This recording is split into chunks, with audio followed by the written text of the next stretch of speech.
Nós vamos começar passando pelo capítulo 6 do livro de Josué. Os irmãos aqui presentes devem saber que Josué, ele foi o substituto, o sucessor de Moisés. Moisés, ele caminhou 40 anos no deserto, mas Deus não o permitiu que ele tomasse para si a cidade de Canaã. Não permitiu. A terra prometida ele enxergou, mas não pôde pisar na terra prometida. Foi levantado um sucessor, Josué. Josué, antes de ser chamado Josué, o nome dele era Oséias. Guarde bem isso, tá? Lá na frente a gente vai voltar a isso. E quando Josué, ele passou os 40 anos no deserto, ele era um jovem, quando ele saiu junto com os espias, espiar a terra. Quando volta, ele era um garotão, e ele passa 40 anos no deserto, sempre aos pés do Senhor Deus, juntamente com Moisés. E Moisés viu nele o seu sucessor, indicado pelo próprio Deus. E ele então, ele entra na terra de Canaã. Josué, ele recebe uma incumbência, que seria a incumbência de conquistar todos os povos que estavam na terra de Canaã. A incumbência dele era, em muitos deles, destruir totalmente, tá? E a primeira das cidades, logo que eles entraram na terra de Canaã, a primeira cidade era a cidade de Jericó. Jericó, uma cidade que tinha fortificado muralhas imensas. Dizem que era 9 metros de altura por 6 de largura. Era possível passar carruagem em cima dos muros de Jericó. E aí, muitos que tentavam invadir a cidade de Jericó não conseguiam, por conta das muralhas. Mas Deus prometeu para Josué que entregaria a cidade de Jericó para que fosse derrotado.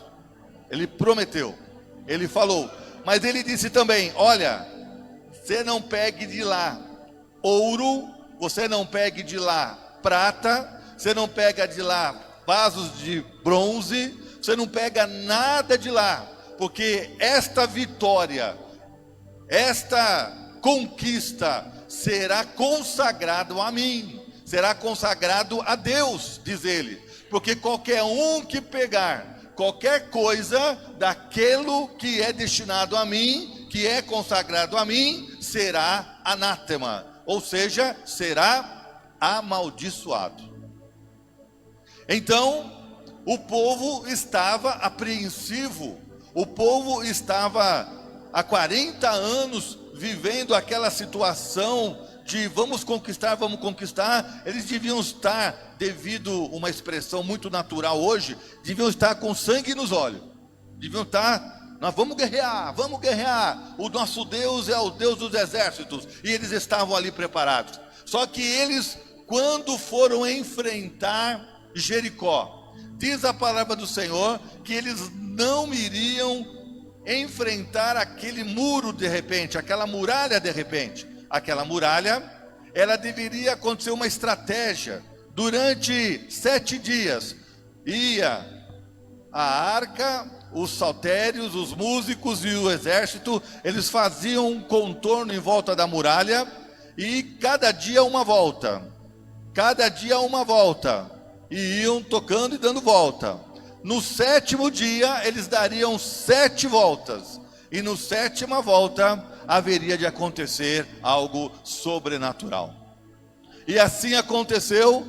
Primeiro dia volta e o povo de Jericó olhando aquilo, não entendendo nada. Segundo dia dando volta e o povo de Jericó achando que aquilo era um passeio, era uma tomada de sol. No terceiro dia passaram dando volta e todo mundo já começou a ficar tranquilo. Eles devem estar passeando, devem estar fazendo exercício. No quarto dia deram outra volta, no quinto dia, no sétimo dia então o povo de Jericó começou a ficar ali, todo mundo olhando pelos muros, pelas muralhas, e deu a primeira volta e falou: hoje é diferente.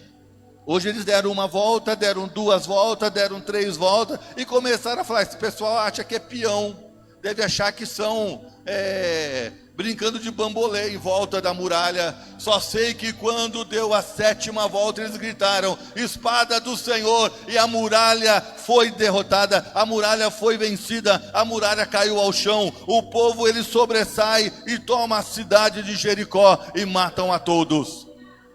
E a primeira vitória foi dada como vitória do próprio Deus. Louvado seja o nome do Senhor, porque algo sobrenatural acontece na mão daqueles que estão debaixo da direção de Deus.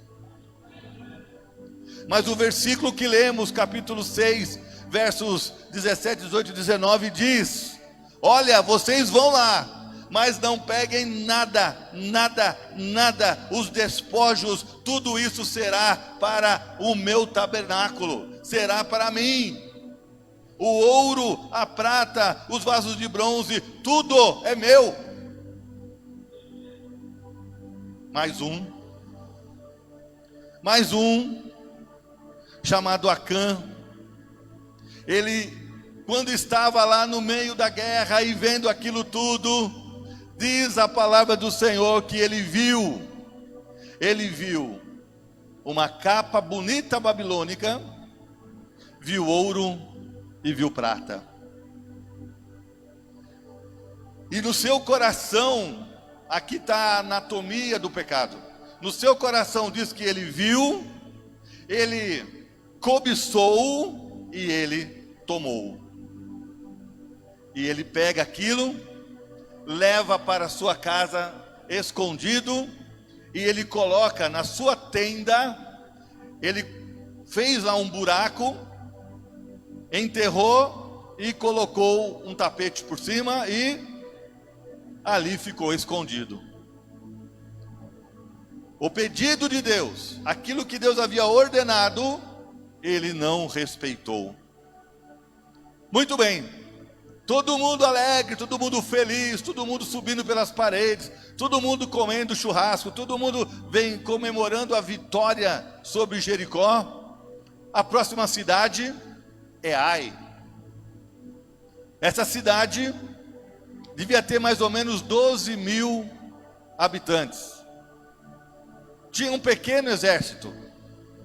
Josué manda o povo, os espias, fazerem a sua inspeção, e quando voltam falam: olha, lá é uma cidade pequena, tem pouco exército, não vai precisar mandar todos os homens não.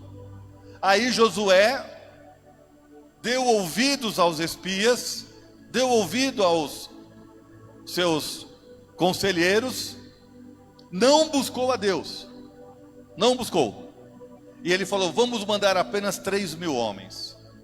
E foram lá. Chegou o dia, estavam todos confiantes, diz assim no exército, né? A moral deles estava alta, e foram lá, começaram lá a guerrear, morre um, morre dois, morre três, morreram 36 soldados, viraram as costas e fugiram, perderam a batalha para a cidade de Ai. Chegaram lá, desculpe a expressão, com o rabinho entre as pernas, e orelhinha baixa, e começaram a se lamentar diante de Josué. Josué fala: o que aconteceu? Ah, não sei, fomos lá e de repente pareciam muitos e nós saímos em retirada, 36 judeus morreram. Josué, ele se coloca em oração, ele entra no seu tabernáculo, na sua tenda, e ele começa ali, passa a tarde toda de joelhos, falando com o Senhor, o que será, até que Deus fala com ele, né? No capítulo 7, verso 1. E aí fala: há pecado, o povo pecou, algo aconteceu que contribuiu para a sua derrota, a derrota do povo de Deus. Josué ficou atônito, ficou perplexo. Como alguém ousou desobedecer às ordens do próprio Deus? Então, ele chamou a congregação. A Bíblia não relata a forma como foi, mas tudo leva a crer que foi usado algo que tinha nas vestes do sacerdote, chamado Turim, como que é? Urim e Tumim. Eram duas pedras que ficam hoje nas vestes dos sacerdotes. Eles faziam uma pergunta, jogavam aquela pedra e a pedra dava a resposta, tá?